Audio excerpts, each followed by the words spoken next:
Hola hermanos, ¿cómo están? Muy bien, buenas noches y bienvenidos a nuestra clase otra vez en la Confesión de Fe de Westminster. Esta ya es nuestra clase número 6. Si es que han perdido alguna clase pueden ir atrás, acá en el mismo grupo están todas las clases.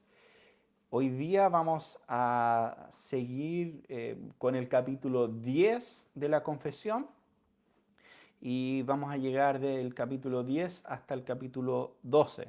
Pero el capítulo 12 solo tiene un punto, así que es un poco más corto. Muy bien, vamos bueno, un saludo aquí a todos los que se han conectado. Ahora con el nuevo Facebook no veo quién está conectado, pero un saludo a los 4 que están ahí en vivo en este momento. Muy bien, vamos a ir directo aquí a leer el primer punto del capítulo 10 de la confesión. Y dice así, a todos, bueno, del llamado eficaz, perdón, es el capítulo 10. A todos aquellos a quienes Dios ha predestinado para la vida, solamente a ellos le ha agradado en su tiempo señalado y aceptado llamarlos eficazmente por medio de su palabra y espíritu, de aquel estado de pecado y muerte en el que están por naturaleza, y al estado de gracia y salvación por medio de Jesucristo, iluminando sus mentes espiritual y salvíficamente para entender las cosas de Dios, quitándoles su corazón de piedra y dándoles uno de carne, renovando sus voluntades y determinándoles a hacer lo que es bueno por su poder todopoderoso, acercándolos eficazmente hacia Jesucristo, de tal manera que vienen a Él más libremente, pues por su gracia son hechos dispuestos. Muy bien, el llamado eficaz, un elemento muy importante.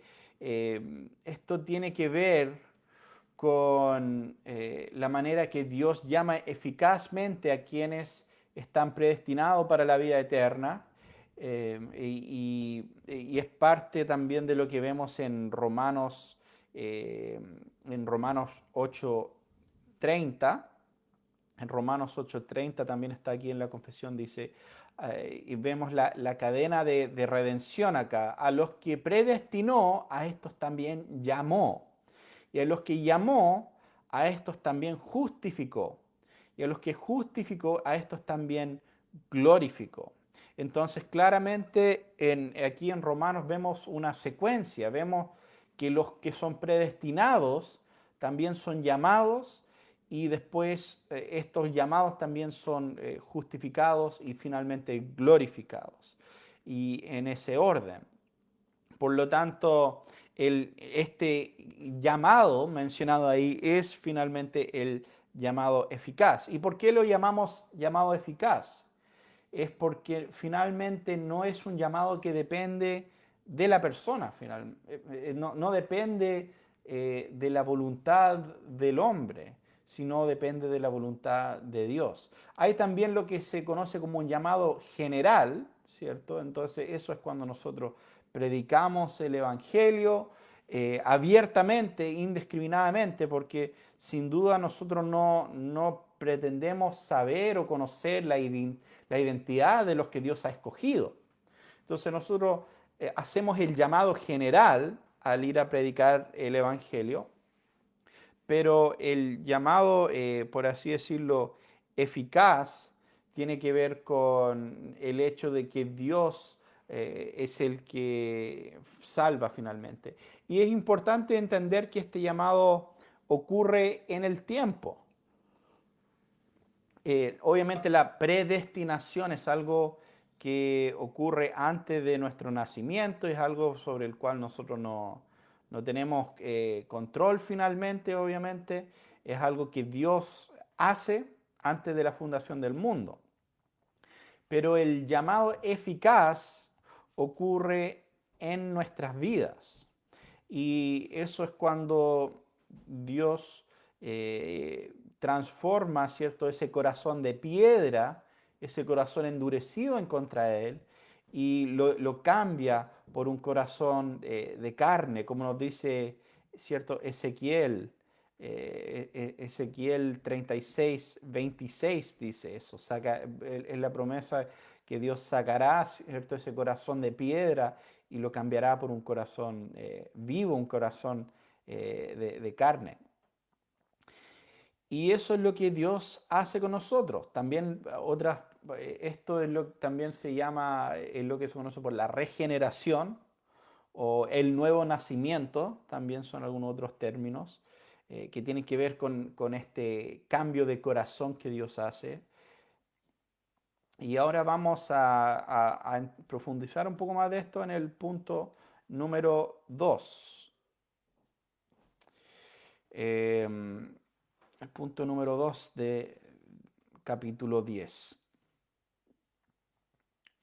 Dice, este llamamiento eficaz proviene únicamente de la libre y especial gracia de Dios, no por cosa alguna previamente vista en el hombre, el cual es totalmente pasivo en ello, hasta que siendo vivificado y renovado por el Espíritu Santo, la persona por ese medio capacitada para responder a este llamamiento y para abrazar la gracia ofrecida y transmitida en él. Esto del llamado eficaz, de la regeneración, es un elemento muy importante porque vemos que esto no está basado en que Dios mira hacia el futuro, ¿cierto? Y dice, mira, esta persona va a responder bien al mensaje, por lo tanto, yo la voy a predestinar. No, no está basado en un conocimiento, en el conocimiento previo de Dios de intentar responder a lo que vamos a hacer en un futuro, sino es algo que proviene únicamente de la libre y especial gracia de Dios. Es el propósito de Dios en elección. Muchas veces estamos tan preocupados por la libertad del hombre que nos olvidamos de la libertad de Dios. Y con ciertos conceptos queremos hacer al hombre libre, pero Dios, de cierta manera, atado. Dios no puede tener libertad para escoger los que quiere escoger. Entonces, vemos que esto es algo 100% de Dios, no es que Él mira al futuro y responde a lo que en el futuro iríamos a hacer. De hecho, la confesión dice que somos totalmente pasivos en esto. Y ahora, y esto es muy importante porque en el ordo salutis, que se conoce el término en latín, el orden de salvación, ¿qué viene primero? ¿El nuevo nacimiento o la fe? Y quizás esto puede parecer una pregunta un poco rebuscada, no tan importante, pero en realidad es una pregunta bastante profunda y está al centro de este capítulo, porque lo que este capítulo nos está enseñando es que lo que viene primero es la regeneración. En otras palabras, no es que Dios, cuando Jesús estaba hablando con Nicodemo, ¿cierto? En el capítulo 4 de Juan, él le dijo, ni siquiera, si no has nacido de nuevo, ni siquiera puedes ver el reino de Dios. Entonces, no es que Dios, de cierta manera, esperando que respondamos al Evangelio de manera positiva y después cuando nosotros respondemos de manera positiva, Él cambia nuestro corazón. Si pudiéramos arrepentirnos con el corazón antiguo, no necesitaríamos ser regenerados. Pero justamente, como vimos anteriormente, el ser humano es totalmente depravado y es por eso que necesita un nuevo corazón para poder arrepentirse, para poder tener fe en Cristo y todas estas otras cosas. Entonces, Dios nacemos de nuevo, somos regenerados antes de arrepentirnos, antes de todo lo demás que acompaña la salvación. Y es por eso que esta parte de la confesión enseña esto, dice que en cuanto al llamado eficaz somos totalmente pasivos en ello, hasta que siendo vivificados y renovados por el Espíritu Santo, la persona es por ese medio capacitada para responder a ese llamamiento y para abrazar la gracia ofrecida y transmitida a él. En otras palabras, cuando hablamos de este llamado eficaz, hablamos de este aspecto de la gracia irresistible de Dios, que Dios no te pide permiso. No sé si han escuchado alguna vez que el Espíritu Santo es un caballero. Bueno, en ninguna parte de la Biblia dice que el Espíritu Santo es un caballero. Él no pide permiso. Él arranca tu corazón de piedra y te da un nuevo corazón. Y después, como resultado de eso, ahí tú, por ese medio, eres capacitado para responder a ese mensaje que estás escuchando.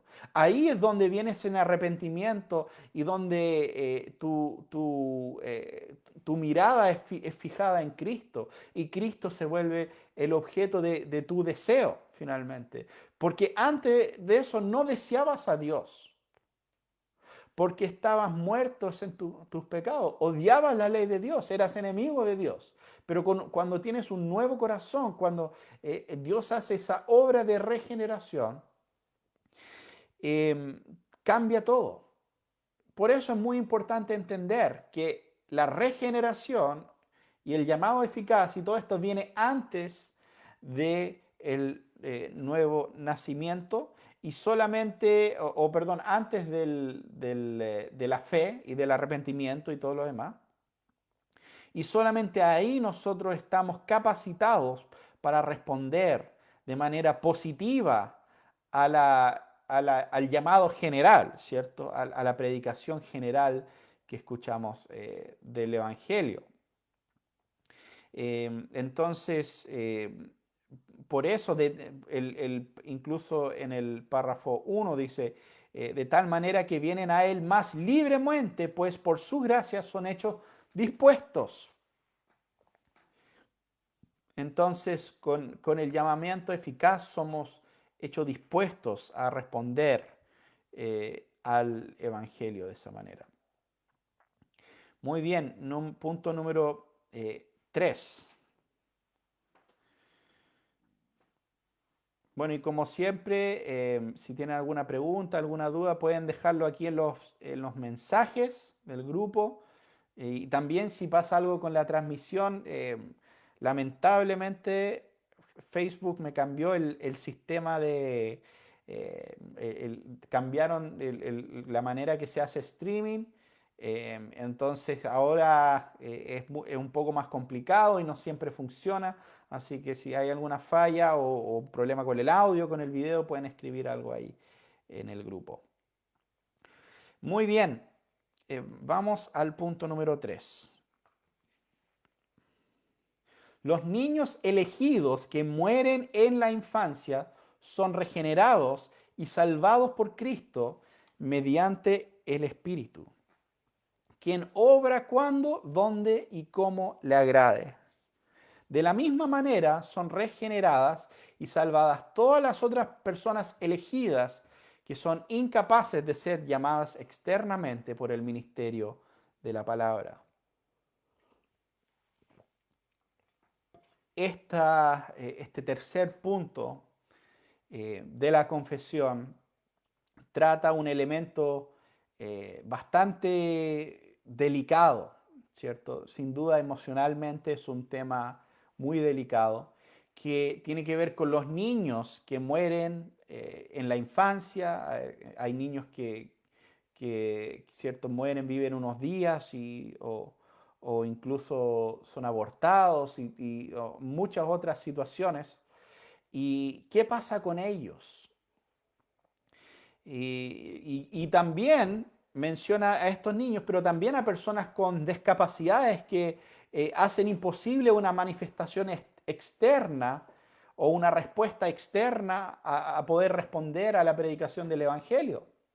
O en algunos casos incluso a entender o poder escuchar el Evangelio. ¿Qué pasa con esas personas?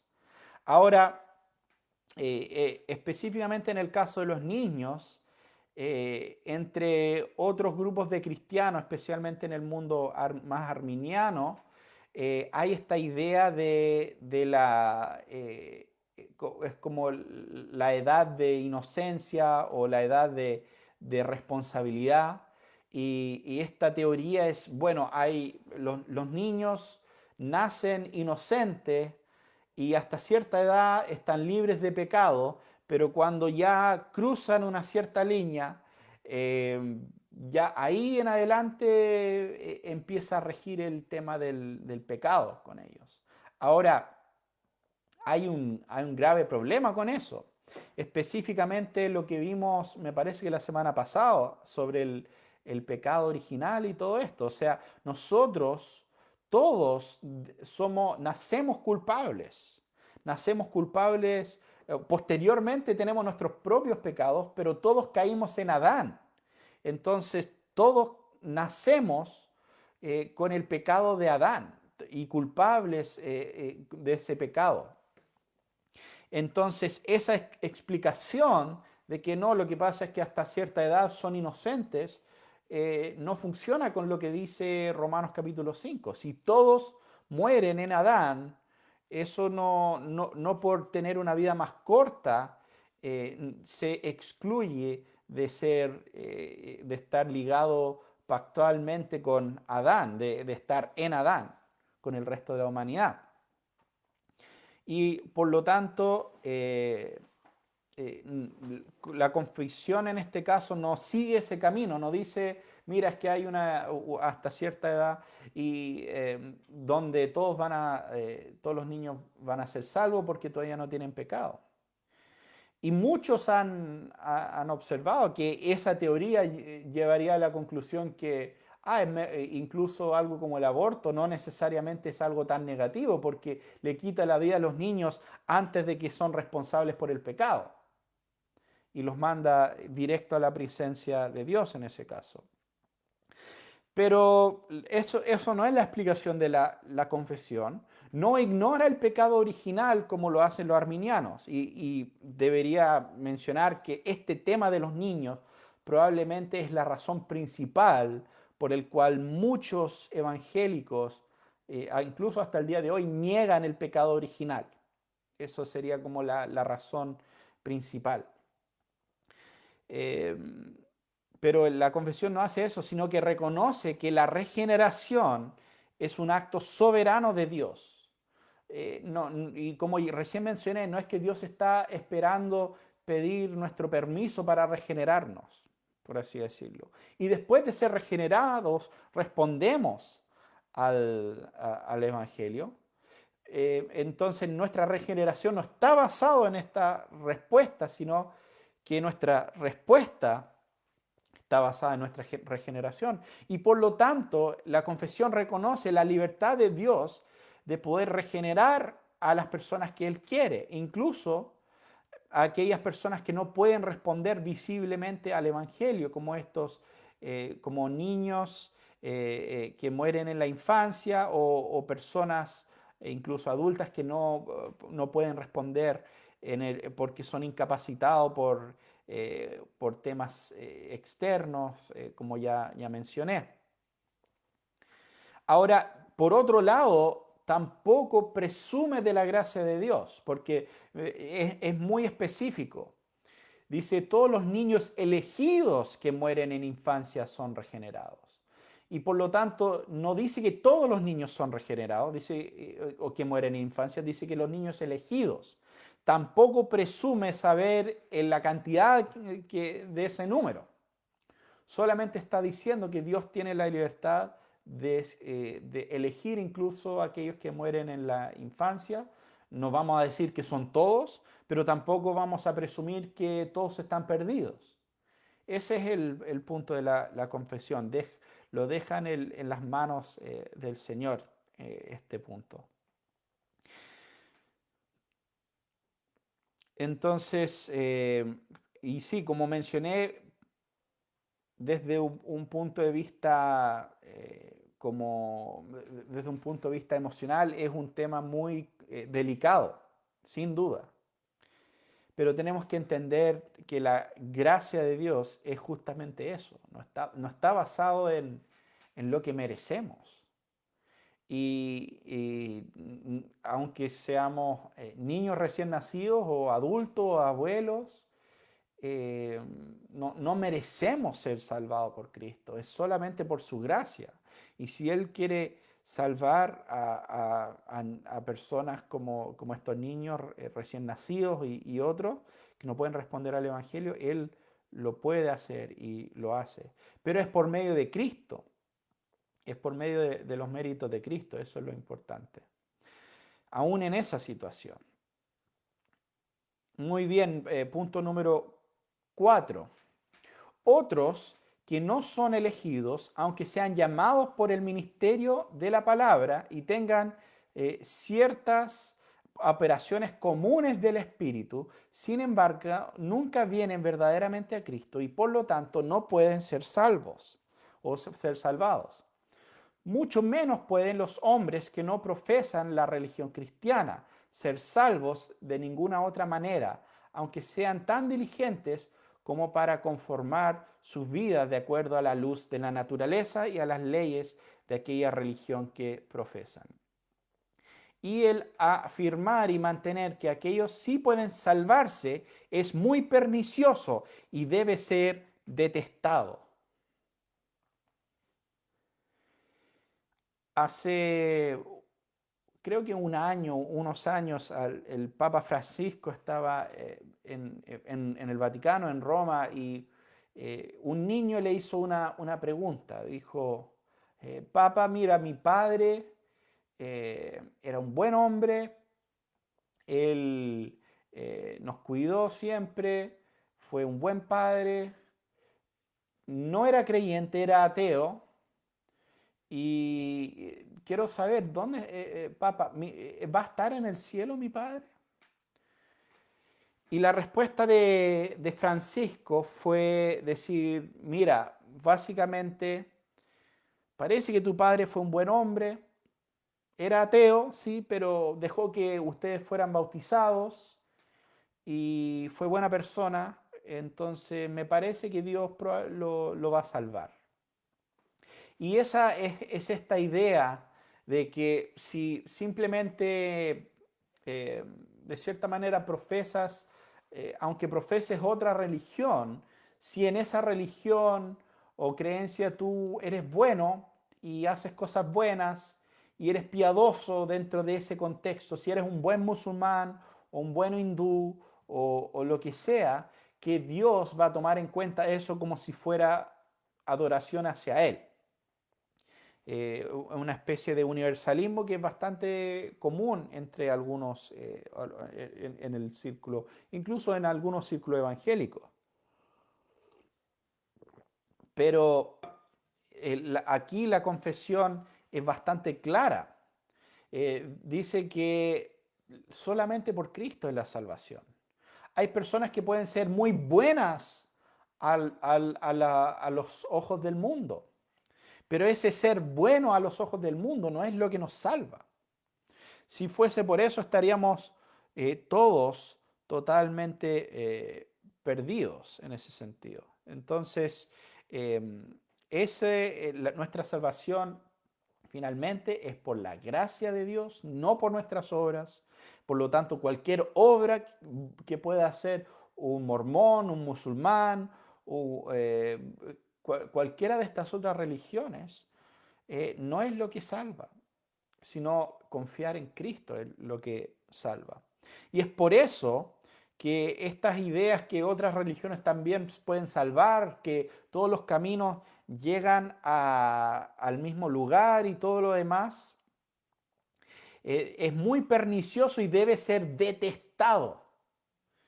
Tengo que ser honesto, yo creo que hay pocos pastores, hay pocos ministros hoy en día que estarían dispuestos a decir eso, decir que es detestable esta idea de que las personas se pueden salvar por otros caminos. Y ahora quizás uno dice, bueno, qué cruel ese comentario. Solamente es cruel si todo esto es ficticio. Solamente es cruel si el cristianismo es una fantasía que simplemente nos ayuda a vivir mejor la vida, a tener un sentido de esperanza, aunque sea una esperanza ilusoria. Solamente ahí sería cruel. Pero si la verdad es que Jesús es el único camino al Padre, nadie llega al Padre si no es por Cristo, y nosotros le decimos a otras personas o creemos, sí, no, mira, está bien si era musulmán y siguió a Alá hasta su último día, Dios lo va a recibir felizmente en el cielo. Eso es cruel, porque es una vil mentira. Esa es una fantasía.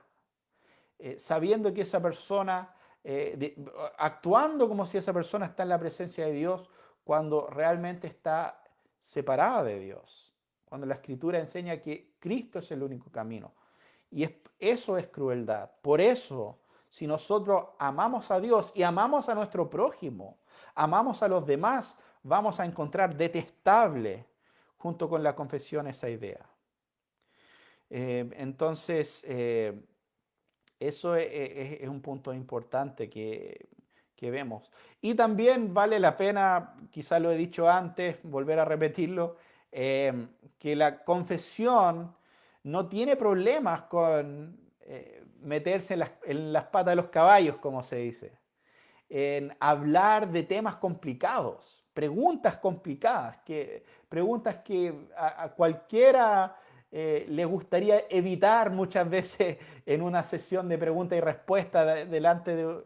No son preguntas fáciles de contestar, pero aún así la confesión va directo al grano, va directo... ¿Y qué pasa con esos niños que mueren siendo pequeños? ¿Qué pasa con personas que no pueden responder exteriormente al Evangelio? ¿Qué pasa con personas que son buenas personas, entre comillas, pero siguen otras religiones?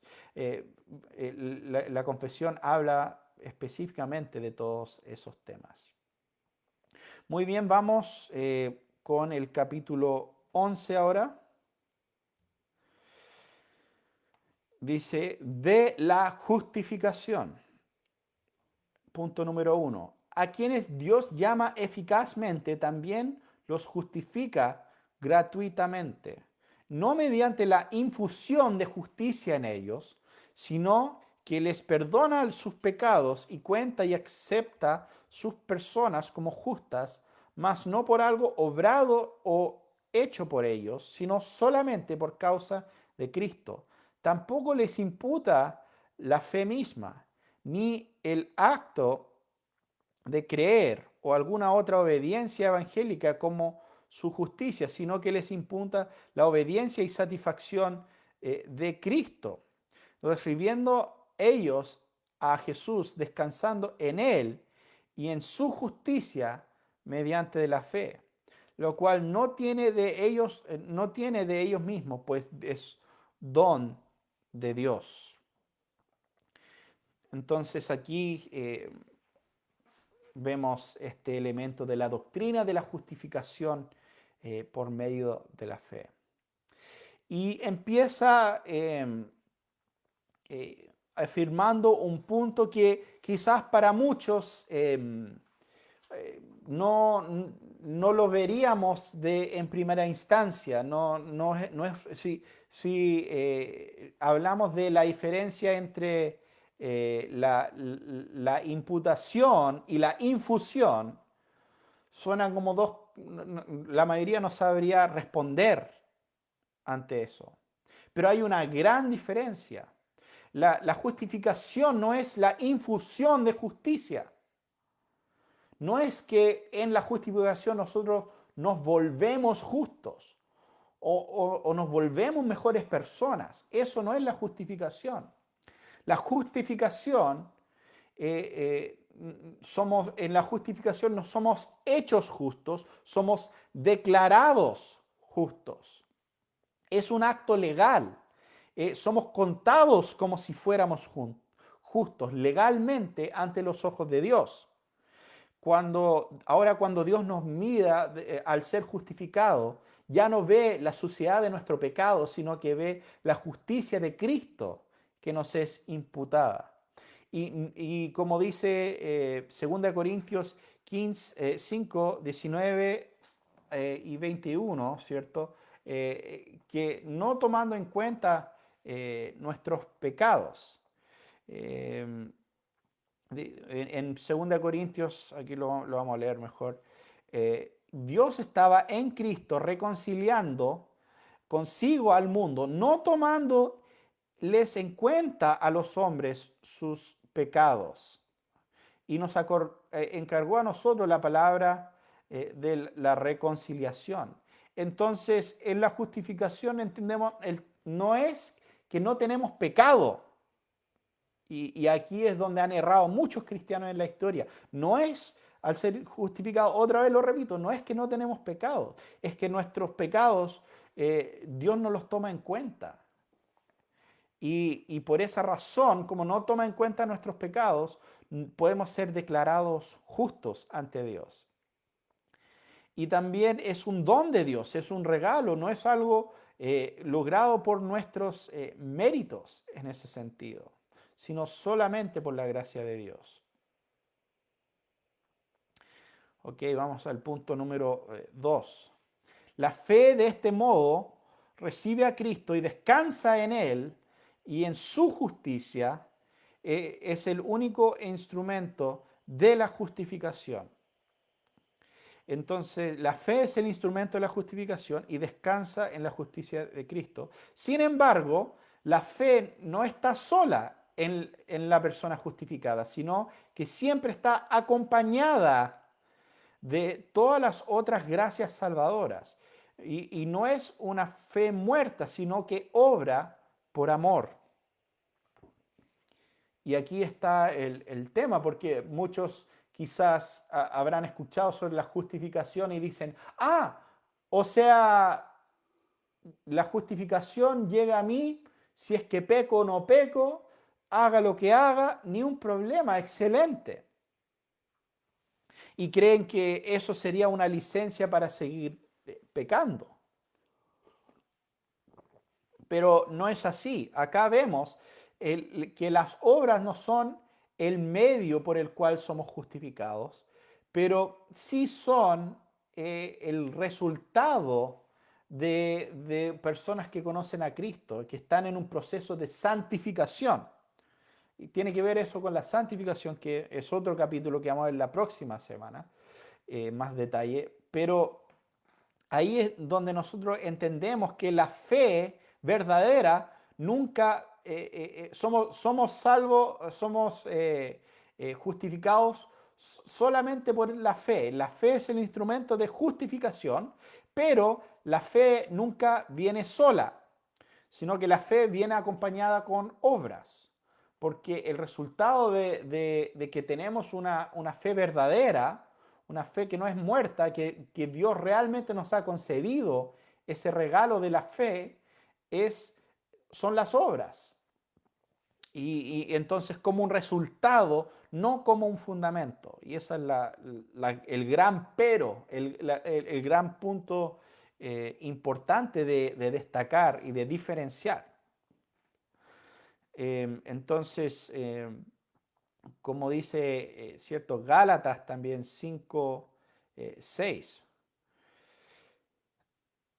Y dice, porque en Cristo ni la circuncisión, ni la incircuncisión vale algo, ni la incircuncisión, sino la fe que obra en amor. Y recuerden que en esa carta de Gálatas, Pablo estaba atacando a los Gálatas porque habían agregado obras al Evangelio. Pero Pablo aún en Gálatas reconoce, no, la fe obra. La fe es un regalo de Dios, pero esa fe nos lleva a buenas obras, nos lleva a obrar en amor. Entonces la justificación no es por obra, pero la justificación y la fe y especialmente la santificación, son cosas que acompañan ese elemento. Y no podemos tener nos podemos ser justificados, pero justo no tenemos fe, no tenemos buenas obras. Todas esas cosas no se repartieron por alguna razón. No. Si no tienes todo eso, evidencia que nunca fuiste justificado, finalmente, que nunca conociste a Dios. Muy bien, ahora vamos estamos en ¿cuál? En el punto número 3, perdón. Vamos al punto número 3 del capítulo 11. Por medio de su obediencia y muerte, Cristo canceló completamente toda la deuda de todos aquellos que son justificados de este modo y hizo una adecuada, real y completa satisfacción a la justicia de su Padre a favor de ellos. Sin embargo, puesto que por ellos Cristo fue entregado por el Padre y su obediencia y satisfacción fueron aceptadas en lugar de las de ellos, y ambas gratuitamente y no por cosa alguna que haya en ellos, entonces su justificación es solamente por pura gracia, para que tanto la estricta justicia como la rica gracia de Dios sean glorificadas en justificación de los pecadores. Somos justificados 100% por medio de la obra de Cristo, por medio de su obediencia y muerte, canceló completamente la deuda. No era solamente un show, no era solamente algo, un acto ceremonial, podríamos decir. Jesús realmente sufrió las consecuencias y la paga por nuestros pecados en la cruz. Fueron expiados nuestros pecados y ya no hay condenación para los que están en Cristo Jesús, como dice Romanos 8. Entonces, para nosotros fue gratuito, para Jesús no fue gratuito, para Jesús pagó un precio muy alto por nuestra redención. Y nuestra redención no es por nuestras obras, sino por la pura gracia de Dios. Y la justicia de Dios es satisfecha, pero también la rica gracia de Dios es manifestada hacia nosotros. Muy bien, vamos al punto número 4. Dios desde la eternidad decretó justificar a todos los elegidos y en la plenitud del tiempo Cristo murió por los pecados de ellos y resucitó para su justificación. Sin embargo, no son justificados hasta que Cristo les es realmente aplicado por el Espíritu Santo a su debido tiempo. Entonces, esto vuelve un poco a lo que estábamos hablando en el llamado eficaz.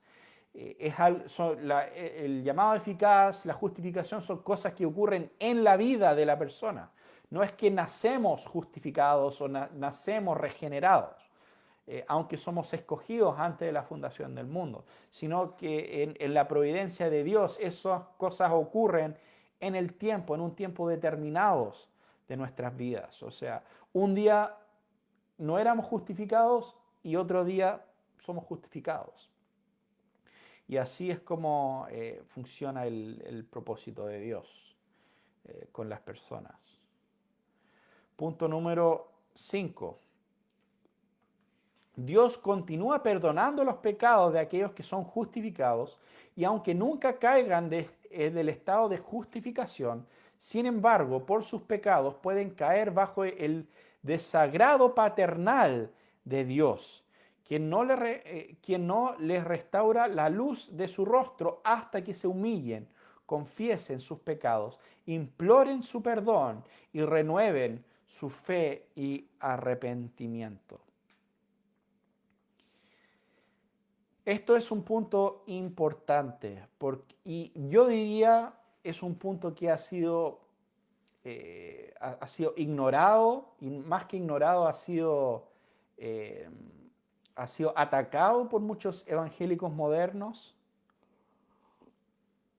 Yo me acuerdo clases escuchando al profesor hablando de la paternidad de Dios y dar el ejemplo, decir, ustedes no creen en un Dios.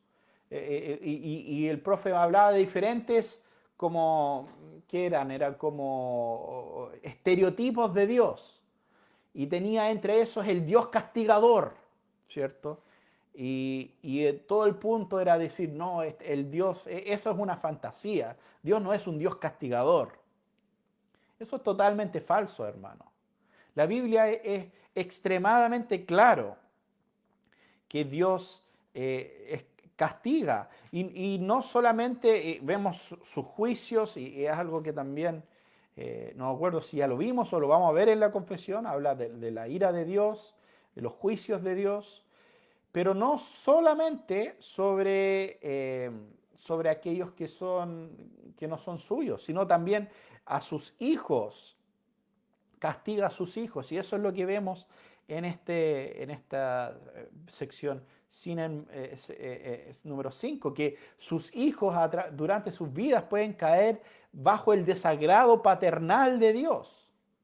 Y puede haber un tiempo donde Él no restaura la luz de su rostro, de su favor hacia ellos, hasta que se humillen, confiesen sus pecados y pidan perdón y son renovados.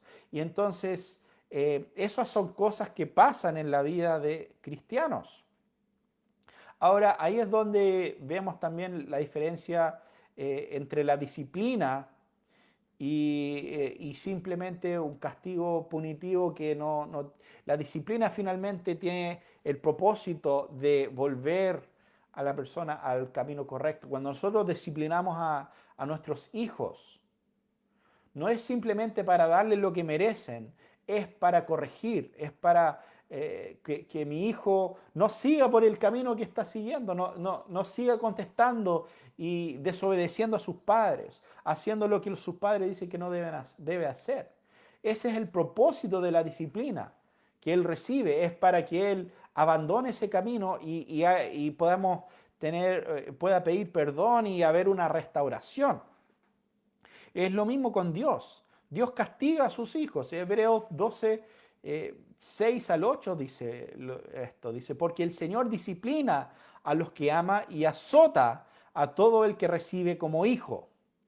Lo que soporta es para su disciplina, pues Dios los está tratando como hijos.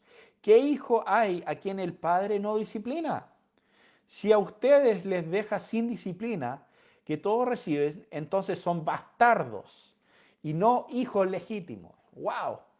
Qué fuerte lo que dice el libro de Hebreos. Dice, claro que Dios te va a disciplinar. Si eres hijo de Dios, Dios te va a disciplinar. Y si no te disciplina, es porque eres un bastardo, porque no eres hijo de Dios. Entonces, no estamos hablando de una idea extraña basado en tiempos anticuados cuando fue escrita la confesión. No, esto es algo que es claro a través de las escrituras.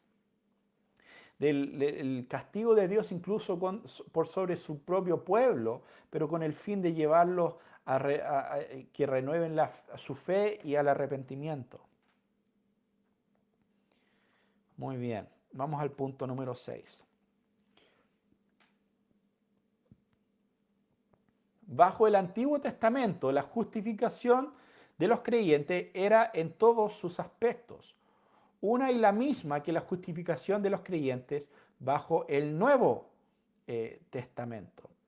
Y esto simplemente está reafirmando lo que hemos visto en otros momentos, que los santos del Antiguo Testamento también fueron justificados por medio de la fe, y esto es una realidad de toda la historia de la redención. Muy bien, ahora vamos al último capítulo y la última sección que vamos a ver hoy día.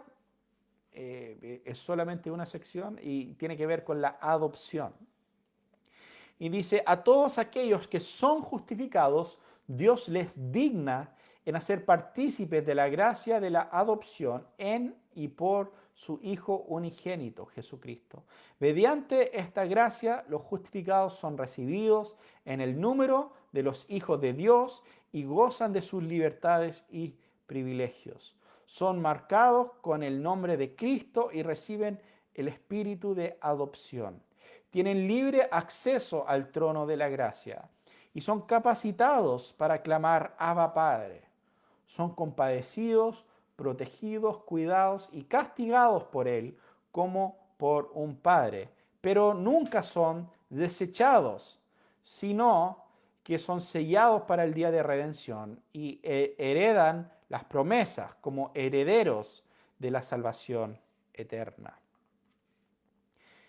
Este aspecto tiene que ver con la adopción y esto es un punto muy importante porque este concepto de que somos hijos de Dios ha sido muy manoseado en el mundo y a tal punto, especialmente en la Iglesia Católica, donde muchos tienen un concepto que todos son hijos de Dios. Y la gente piensa, ¿acaso todos somos hijos de Dios? ¿Cierto? Pero la Biblia nos enseña que no es así. Ahora, todos somos creación de Dios, todos tenemos nuestro origen en Dios, pero no todos somos hijos de Dios. Y cuando nacemos, nos nacemos como hijos de Dios. Sino Efesios 2:3 nos dice que nacemos como hijos de ira. Nacemos como hijos de Satanás. Pero cuando Cristo nos salva, somos adoptados. No somos naturalmente hijos de Dios, sino que a través de la adopción entramos y somos parte de la familia de Dios. Dios es nuestro Padre adoptivo, porque Él nos escogió y nos salvó. Y de esa manera somos hechos parte de la familia de Dios. Cristo es nuestro hermano mayor. Entonces, Dios decidió predestinarnos para ser adoptados en su familia. Y eso es lo que vemos en Efesios 1:5. Nos enseña esta gran verdad. Dice, ¿cierto? Acá, en amor, habiéndonos predestinados para ser adoptados hijos suyos por medio de Jesucristo, según el puro afecto de su voluntad. Entonces, somos predestinados en amor, ¿para qué? Para ser adoptados como hijos de Dios. Según el puro afecto de su voluntad. Y entonces, esto es un aspecto muy importante de la vida cristiana y muy ligado a lo anterior. Como hijos de Dios, recibimos el cuidado paternal de Dios. Podemos clamar Abba Padre, podemos saber que nuestro Padre, tenemos un Padre que está en los cielos. No solamente eso, tenemos ese cuidado paternal, pero incluido con eso viene su castigo paternal. Y eso es lo que vimos en la sección anterior, ¿cierto? Dios castiga a sus hijos. Y eso es parte de su cuidado con nosotros, porque a través de eso nos está moldeando y nos está moldeando conforme al carácter de Cristo. Y finalmente, junto con ese cuidado, incluso con ese castigo paternal, finalmente recibimos una herencia eterna, que es nuestra como hijos. Recibimos la herencia de nuestro Padre Celestial, lo que tiene guardado para nosotros. Entonces, este punto de la adopción es breve, pero es muy importante. Muy bien, vamos a llegar hasta aquí. Hoy día, no sé si alguien tiene alguna pregunta, puede ir dejándolo en los comentarios. Voy a ir leyendo los comentarios acá también. Daniel Pería escribe, conozco muchas buenas personas, pero a mi punto de vista es nada más que Dios usando sus vidas conforme a su voluntad. Todas sus buenas obras no son suyas, sino que provienen de Dios. Así es, aunque es más, yo diría que las personas que no conocen a Dios, sus buenas obras no son buenas obras, porque nacen finalmente de un corazón corrompido. Y si nosotros que estamos en Cristo hacemos buenas obras, solamente son obras que Dios preparó, como dice Efesios, de antemano para que nosotros caminemos en esto. Y bueno, ahí Raúl Parada, un saludo al Raúl. Marcos Pueyes, qué interesante lo del Papa, anda un tanto perdido. Anda bastante perdido el Papa. Para empezar, el hecho de que tomó ese cargo ya es un problema grave. Y todo lo demás, bueno, hay muchos otros detalles. Eh, la Iglesia Católica practica mucho lo del purgatorio, otra mentira más, así es. ¿Cuál es la herencia que tenemos como hijos de Dios? Wow, esa es una muy buena pregunta.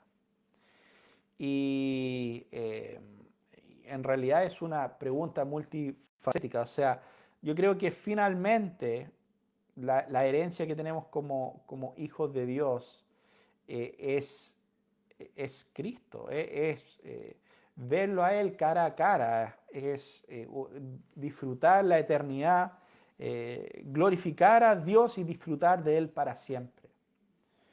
Eso es finalmente nuestro mayor tesoro en ese sentido. También tenemos promesas de Dios. Y hay muchas promesas de Dios en las Escrituras en cuanto a su cuidado sobre sus hijos. Pero obviamente la más grande es esa herencia eterna que finalmente no se compara con lo temporal, lo que vivimos en esta vida. Entonces, a ver, el último punto, 264.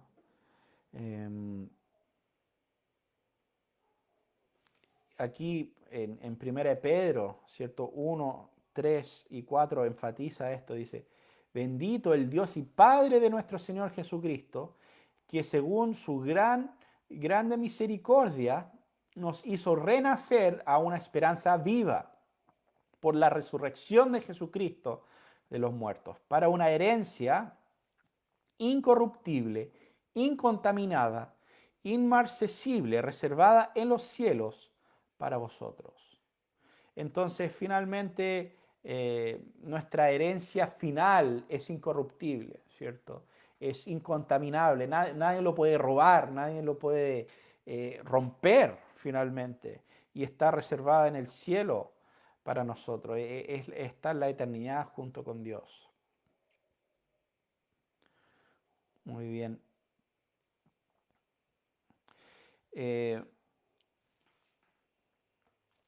Esteban también dice, muchos se aferran a ser hijos de Dios como para exigirle cosas materiales y que todo lo que le piden tiene que hacerse por obligación por ser hijos.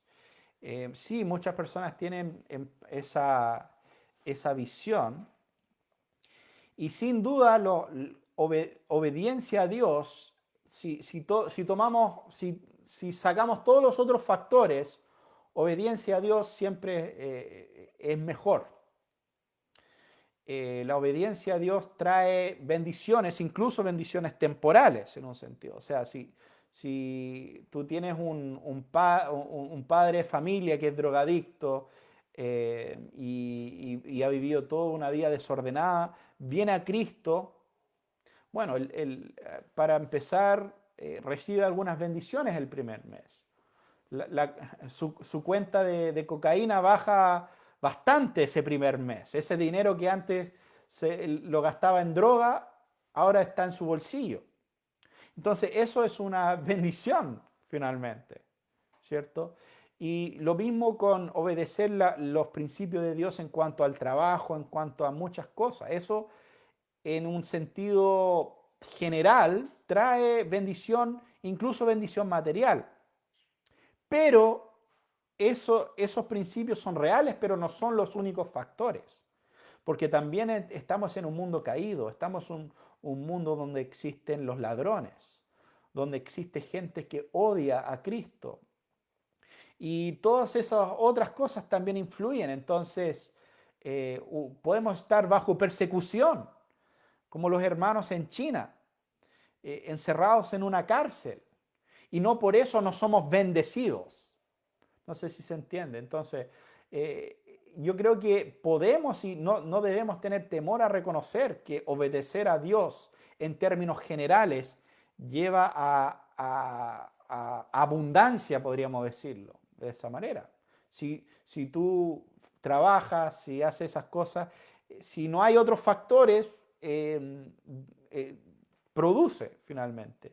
Y eso lo vemos incluso en los puritanos que llegaron a Norteamérica. Cuando ellos llegaron con nada. Ellos estaban huyendo de persecución religiosa y todo lo demás. Pero llegaron, tenían principios bíblicos, trabajaron y en poco tiempo habían acumulado buena cantidad de riquezas. Ahora, eso conlleva todo otro grupo de problemas, dificultades, em, tentaciones, ¿cierto? El hombre con mucha riqueza es tentado a olvidarse de Dios, ese tipo de cosas. Entonces, también es otro factor. Pero sin duda, el mayor tesoro del cristiano es esa herencia eterna que tenemos con Cristo.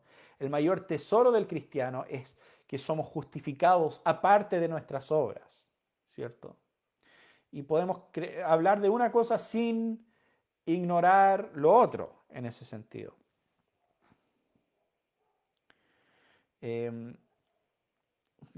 Olga Boscunian dice, según Romanos 3:25, dice que Dios pasó por alto nuestros pecados para hacernos pasar por justos. ¿Es lo mismo que el perdón de nuestros pecados? Bueno, en el contexto de Romanos 3:25, yo creo que el pasar por alto, sí, pero tiene más que ver con el contexto del Antiguo Testamento, donde reconoce que Jesús, que la base de la salvación de todos, del Nuevo y Antiguo Testamento, es Cristo. Y en el Antiguo Testamento Dios pasó por alto los pecados de ellos porque Jesús iba a pagar por esos pecados. Entonces, de cierta manera, había una deuda pendiente, pero esa deuda se pagó en Cristo. Pero sí, Dios pasa por alto nuestros pecados en el sentido de que son la satisfacción del precio de nuestros pecados es hecho por medio de Cristo en su obra redentora en la cruz, finalmente. Entonces, eso en ese sentido eh, es lo que Dios hace, y en la justificación Dios nos declara justo porque ya no mira a nuestros pecados, sino que mira la obediencia de Cristo. Entonces, sí, no sé si contesté exactamente la pregunta, pero sí, creo que eso es más o menos a lo que apuntaba. Muy bien, muchas gracias a todos por seguirnos en esta transmisión. Vamos a continuar, obviamente, con el capítulo 13 y 14, me parece, la próxima semana. Vamos a estar hablando en el capítulo 13 la santificación. También en el capítulo 14 de la fe salvadora. Y les animo también a seguir profundizando en estos capítulos que leímos esta semana. Si tienen preguntas, obviamente las pueden hacer acá, pero también tenemos ese recurso acá en el grupo. Está el comentario sobre la confesión de fe de Alexander Hodge. Y ahí él comenta sobre cada uno de estos puntos y entra en más profundidad. Entonces es una muy buena herramienta para seguir estudiando esto durante la semana. Obviamente cada uno de estos puntos podríamos profundizar mucho más. Entonces eso es una sugerencia que tengo para ustedes, que puedan revisar ese comentario y ver lo que dice Alexander Hodge sobre alguno de estos puntos. Así que muy bien, hermano, espero que tengan muy buena semana y nos vemos la próxima semana. Que Dios les bendiga.